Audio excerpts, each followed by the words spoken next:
مرکز کی شان و شوکت احمد رضا کی رنگت، علم و ادب کا دھارا ہے جامعہ ہمارا، علم و ادب کا دھارا ہے جامعہ ہمارا۔ بسم اللہ الرحمن الرحیم۔ آج کے سبق میں مسئلہ ایک یہ ہے کہ اگر کسی شخص نے اپنے اس غلام کو بیچا، سمجھے کہ جس پر قصاص واجب تھا، تو جس پر قصاص واجب تھا اس غلام کو کی بیع و شراء کا نمبر آ گیا، ٹھیک ہے، یعنی اس نے کسی کو قتل کر دیا تھا تو قصاصی غلام کو بیچ ڈالا کسی نے اپنے، تو یہ بیچنا اس شخص کا نافذ ہو جائے گا، یعنی مشتری خرید لے گا تو یہ خریدنا اس کا مانا جائے گا۔ دلیل یہ پیش کی ہے کہ جو مقتول ہے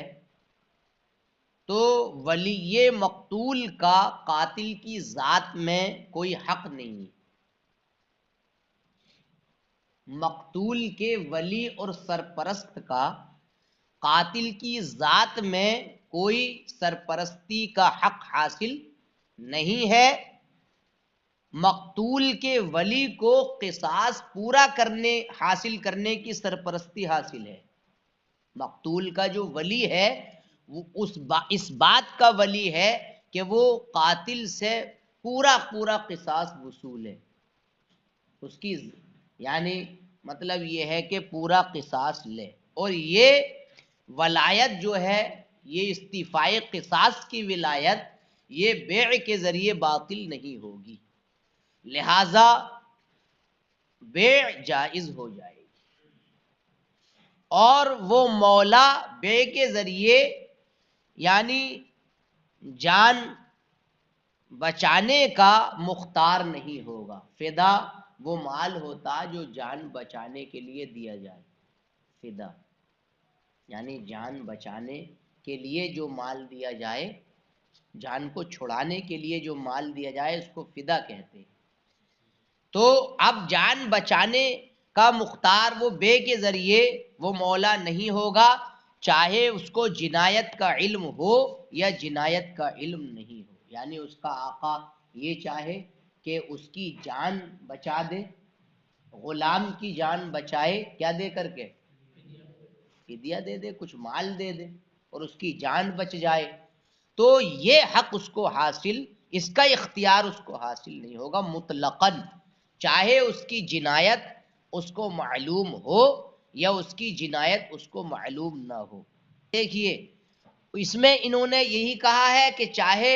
جنایت کا اس کو یقین ہو یا جنایت کا یقین اس کو نہ ہو، اس وجہ سے کہ چونکہ قصاص کے اندر اور بیع کے اندر ولی کا جو حق ہے وہ قصاص، یعنی ولی فی القصاص اور بیع میں ولی کا حق قصاص اس کو باطل نہیں کرتا ہے، یہ انہوں نے کہا ہے۔ دوسرا یہ بھی مسئلہ نیچے ذکر کیا گیا کہ یہی حکم اس وقت ہوگا جب کہ اس نے اپنے غلام کو، مولا نے اپنے غلام کو آزاد کر دیا، یا مولا نے اپنے غلام کو مدبر کر دیا، میرے مرنے کے بعد آزاد ہو، یا مطلب یہ ہے کہ باندی کو مکاتب کر دیا، اس کی باندی تھی ہے نا، اور باندی کو اس نے مکاتب کر دیا، پھر اس نے مطلب اس سے بچہ مانگا، بچہ طلب کیا، تو اب ایسی صورت میں مطلب یہ بھی کیا ہے، بے نافذ ہو جائے گی، یعنی یہ کام بھی اس کا نافذ ہو جائے گا۔ اپنے غلام کو آزاد کرنا اور اپنے کو مدبر یعنی مدبر کرنا، یا اما کو مکاتب کر دیا، پھر بچہ مانگ لیا، اس سے جن دیا، تو مذکور دلیل کی بنیاد پر یہ مسئلہ بھی اوپر والے مسئلے کی طرح ہے، یعنی یہ کام بھی اس کے نافذ ہو جائیں گے۔ آزادی کی تدبیر صحیح ہوگی اور اس کو مکاتبہ کرنا بھی صحیح ہوگا۔ اسی طریقے سے یہ مسئلہ بھی ذکر کیا گیا ہے کہ کوئی مباح الدم غلام بیچا، معاذ اللہ مرتد ہو گیا تھا، تو مرتد کا خون چونکہ مباح ہے، جائز ہے اس کا خون بہانا، تو یہ ارتداد کی بنیاد پر مباح الدم غلام کی بیع و شراء یہ بھی مطلب یہ ہے کہ جائز ہے۔ اس کے جواز کی وجہ یہ ہے کہ چونکہ ردت یہ خون کے مباح ہونے کو واجب کرتی ہے صرف، اور بیع اس کو باطل نہیں کرتی ہے، اس اباحت کو۔ تو ردت کے ذریعے جو اباحت واجب ہوئی تھی، اس اباحت کو باطل نہیں کرے گی بیع، لہذا مطلب اس کو بیچنا جائز ہوگا۔ اسی طریقے سے اس کو اگر آزاد کر دیا مباح الدم کو، یا اس مباح الدم بالردت کو مدبر کر دیا، تو اب اس کی آزادی بھی نافذ ہو جائے گی اور اس کا فعل تدبیر بھی مطلب صحیح مانا جائے گا، کیونکہ ردت کے ذریعے واجب ہونے والی جو اباحت ہے اس کو اعتاق باطل نہیں کرے گا، اور اس کو تدبیر باطل نہیں کرے گی۔ جیسے کہ بیع اس اباحت کے بطلان کا ذریعہ نہیں تھی، ویسے ہی اعتاق و تدبیر اس مباح الدم بالردت کے بیع کو اعتاق کو اس کو باطل کرنے کا ذریعہ نہیں ہے، ایسے ہی اس میں ہے۔ اسی طریقے سے اس غلام کی بیع و شراء اگر کی بیچ ڈالا کہ جس کا ہاتھ کٹنا ضروری قرار دے دیا گیا سرقے کی بنیاد پر، چوری کر کے لایا تھا، اب چوری کرنے کی وجہ سے اس کو یعنی اس کا عضو کاٹنے کا حکم دے دیا، ہاتھ یعنی عضو سے مراد، یا اس پر حدود میں سے کوئی حد ضروری ہو گئی، ضروری کر دی، جیسے کہ زنا کی حد یا حد قذف، سمجھ میں آئی بات؟ حد قذف، اور کسی ایک حد کے ذریعے اس پر اس کا وجوب ہوا، تو ان تمام صورتوں میں بھی یہ اس غلام کو بیچنا کہ جس کی وجہ سے چوری کی وجہ سے اس کا ہاتھ کٹنا ضروری ہو گیا، تو یہ بیع اس کو باطل نہیں کرے گی۔ وجہ یہ ہے کہ ان جنایات کی بنیاد پر واجب ہونے والی چیز وہ مطلب ہے کیا؟ ہاتھ کے کٹنے اور پوری حد کو حاصل کرنے کی سرپرستی، اور بیع ان چیزوں کو باطل نہیں کرتی ہے، اس ولایت کو باطل نہیں کرتی ہے، یہ ولایت تب بھی رہے گی۔ یہ مسئلہ یہاں تک ہوا۔ ملا لیں ذرا، وَلَوْ بَاعَ عَبْدَهُ الَّذِي وَجَبَ عَلَيْهِ الْقَوَدْ بِفَتْحِ الْقَاف وَبِفَتْحِ الْوَاوْ قِصَاص، اور اگر اس غلام کو بیچا جس پر قصاص ضروری ہو گیا تھا، تو نفذ، یہ بیع نافذ ہو جائے گی۔ لِأَنَّهُ لَا حَقَّ لِوَلِيِّ الْقَتِيلِ فِي نَفْسِ الْقَاتِلِ، قتیل بمعنی مقتول، اور نفس سے مراد یہاں ذات ہے، ذات قاتل، اس وجہ سے کہ مقتول کے ولی کا قاتل کی ذات میں کوئی حق نہیں ہے۔ وَإِنَّمَا لَهُ وِلَایَةُ اسْتِیفَاءِ الْقِصَاصِ، مقتول کے ولی کو پورا قصاص لینے کی سرپرستی حاصل ہے، قصاص وہ پورا لے گا۔ وَإِنَّهَا لَا تَبْطُلُ بِالْبَيْعِ، اور یہ ولایت بیع کے ذریعے باطل نہیں ہوگی۔ وَلَا يَصِيرُ الْمَوْلَى بِالْبَيْعِ مُخْتَارًا لِلْفَدَاءِ، اور لِلْفِدَاءِ وہ مال جو جان چھڑانے میں دیا جائے،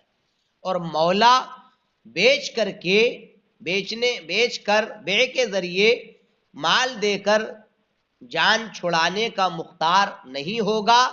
چاہے اس کو جنایت کا علم ہو او لم یعلم یا اس کو جنایت کا یقین نہ ہو. لأن حق الولی فی القصاص اس لیے کہ ولی کا حق قصاص میں ہے اور بے قصاص کو باطل نہیں کرتی. یہ جملہ مستانف والبیع لا یبطل القصاص اور بے جو ہے یہ قصاص کو باطل نہیں کرتی ہے. وَكَذَلِكَ لَوْ اِعْتَقَهُ أَوْ دَبَّرَهُ أَوْ كَاتَبَ أَمَهُ فَاسْتَوْلَدَهَا لِمَا قُلْنَا اور یہی حکم اس وقت ہوگا جب کہ اس نے اس کو آزاد کیا یا اس غلام کو اس نے مدبر کیا یا اما کو مکاتب کیا تو اس نے بچہ جن دیا ہے، ہاں وہ ام ولد ہو گئی، اس نے اس کو ام ولد کر دیا، تو یہ کام بھی اعتاق و تدبیر اور مکاتبت یہ کام بھی جائز ہے لما قلنا اس دلیل کے پیش نظر جو ابھی ہم نے ذکر کی ہے. وَكَذَا لَوْ بَاعَ عَبْدَهُ الَّذِي هُوَ حَلَالُ الدَّمِ بِالرِّدَّةِ اور یہی حکم شرعی اس وقت بھی ہوگا جب کہ اس نے اس غلام کو بیچ ڈالا جو مباح الدم ہوا ہے ردت کی بنیاد پر، مرتد ہونے کی بنیاد پر مباح الدم جو ہوا ہے اس غلام کو بیچنا بھی بلا شبہ جائز ہوگا. اس کی دلیل بیان فرماتے ہیں لِأَنَّ الرِّدَّةَ توجب اباحت الدم لا غیر اس لیے کہ ردت یہ خون کے مباح ہونے کو واجب کرتی ہے صرف اور صرف. والبیع لا یبطلها اور بے اس اباحت کو باطل نہیں کرے گی. یعنی اس کا مطلب یہ ہوا کہ وہ جب بک گیا اور اس کو بیچ دیا تب بھی وہ مباح الدم ہی ہے، جہاں بھی جائے گا وہ کیا رہے گا؟ مارا جائے گا. بھئی یہی تو مطلب ہوا. یہ کہہ رہے ہیں کہ بے اس کو باطل نہیں کرے گی، تو کہیں بھی چلا جائے وہ جہاں بھی جائے گا مارا ہی جائے گا. تو کتنا بھی اس کو لوگ بیچ دیں اس کی جو مباح الدم والی کیفیت ہے وہ باطل نہیں ہوگی بے و شرا کے ذریعے. یہ ہے اس کا مطلب. وَقَذَا لَوْ اِعْتَقَهُ أَوْ دَبَّرَهُ یوں ہی اگر اس کو آزاد کر دیا یا اس کو مدبر کر دیا تو آزاد و تدبیر بھی اس کی اباحت کو باطل نہیں کریں گے، مارا ہی جائے گا وہ. اس کا مطلب ہوا کہ وہ غلام ہونے کی حالت میں اگر مباح الدم ہوا تھا اور پھر اس کو آزاد کر دیا اس کے آقا نے تو آزادی اس کی اباحت کی مبطل نہیں ہے. آزاد ہونے کے بعد بھی مارا جائے گا اور مدبر ہونے کے بعد بھی مارا جائے گا. ردت یہ ہے، بتاؤ ارتداد یہ ہے، مرتد مباح الدم ہے ہر حال میں، کوئی بھی کیٹیگری لے لے. وَكَذَا لَوْ بَاعَ عَبْدَهُ الَّذِي یہی حال اس وقت ہوگا جب کہ اپنے اس غلام کو بیچا کہ جس کا ہاتھ کٹنا واجب ہو گیا سرقے کی بنیاد پر، کہیں بھی چلا جائے اس کا ہاتھ کاٹا جائے گا، یا حدود میں سے کسی حد کوئی حد اس پر ضروری ہو گئی جیسے کہ حد زنا، حد قذف 80 جلدہ، حد شرب. اور حد زنا 2 ہے، شادی شدہ تھا تو وہی ہے رجم، کنوارا تھا تو 100 جلدہ. اور تو اب جناب عالی یہ وَكَذَا لَوْ بَاعَ عَبْدَهُ الَّذِي یہی حال ہوگا، یہی حکم شرع ہوگا اس وقت بھی جب کہ اس نے اپنے غلام کو بیچا کہ جس کا ہاتھ کٹ گیا، کٹنا واجب ہوا سرقے کی بنیاد پر، یا اس پر حدود میں سے کوئی حد ضروری ہو گئی. تو فرماتے ہیں کہ حد الزنا جیسے کہ حد زنا ہے 100 کوڑے یا سنسار رمی یعنی پتھر مارنا،